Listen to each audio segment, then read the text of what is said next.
Hello दोस्तों आज discuss करते हैं एसेट नॉर्मलाइजेशन। एसेट मैनेजमेंट के अंदर सबसे पहले हमें क्या चाहिए? हमें एसेट्स चाहिए। और ये एसेट दो चार तो है नहीं, ये बहुत सारे एसेट्स हैं।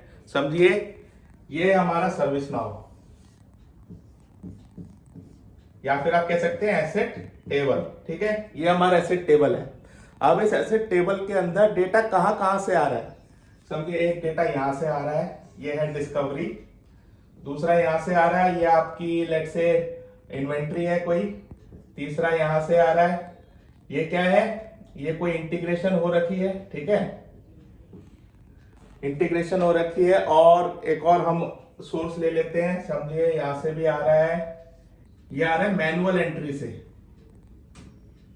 तो एसेट का डेटा हमारे पास चार जगह से आ रहा है। एग्जाम्पल के लिए, डिस्कवरी से आ रहा है, किसी इन्वेंट्री से आ रहा है, और इंटीग्रेशन से आ रहा है, और मैनुअल एंट्री से आ रहा है। ठीक है, और इसमें क्या डेटा आ रहा है? हम मान लेते हैं ऑपरेटिंग सिस्टम का डेटा आ रहा है। तो आपकी कंपनी में कितने ऑपरेटिंग सिस्टम होंगे? भाई हजारों होंगे, क्योंकि बहुत सारे अगर एम्प्लॉयज हैं तो उनके पास सिस्टम अलग अलग होंगे, आपके सर्वर्स होंगे, तो ऑपरेटिंग सिस्टम समझिए आ रहा है। ठीक है, तो ये आ रहा है सारा डेटा।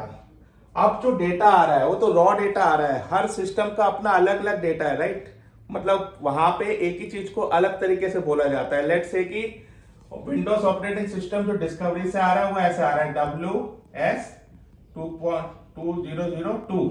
ठीक है, इंटीग्रेशन से आ रहा है WIN 2002, और जो इंटीग्रेशन से उससे केवल विंडो आ रहा है। मैनुअल से W012002। देखिए, चार तरह से डेटा आ रहा है अलग अलग सिस्टम से, लेकिन डेटा तो एक ही है। तो यहां पे क्या होगा? यहां पे आने से पहले, ठीक है, तो यहां पे आने से पहले ये डेटा को हम क्या करेंगे? प्रोसेस करेंगे। मतलब ये जो डेटा है जो अलग अलग तरह से आ रहा है, इसको प्रोसेस किया जाएगा। प्रोसेस करके आपकी जो कंपनी है उसके स्टैंडर्ड के हिसाब से इसको तैयार किया जाएगा, और उसके बाद फिर इसको सर्विस नाउ के एसेट टेबल में डाला जाएगा। ठीक है ना? तो यानी ये जो प्रोसेसिंग हो रही है, यहां पे होगा डेटा नॉर्मलाइज। नॉर्मलाइज मतलब डेटा को आपकी कंपनी के स्टैंडर्ड के हिसाब से मेंटेन करना। तो जो नॉर्मलाइजेशन की प्रोसेस होगी वो यहां पे होगी। अब एसेट मैनेजमेंट में नॉर्मलाइजेशन कैसे होगा? आप देख सकते हैं, रिकंसिलेशन रूल्स से होगा। ठीक है, नॉर्मलाइजेशन रूल से होगा, और आपका इंपोर्ट रूल्स उनसे भी हो सकता है। तो ये सारे के सारे रूल्स जो कि एसेट मैनेजमेंट में हमें मिल जाएंगे, इनके थ्रू डेटा को नॉर्मलाइज किया जाएगा। उसके बाद एक प्रॉपर स्टैंडर्ड तैयार किया जाएगा, और फिर जाके ये सारा डेटा क्लब होके यहाँ पे आएगा। क्योंकि अगर ऐसा ना हो तो भैया एक ही डेटा को हम अलग अलग समझ बैठेंगे, और उससे हमारी कैलकुलेशंस, हमारे डिसीजंस सारे अफेक्ट होंगे।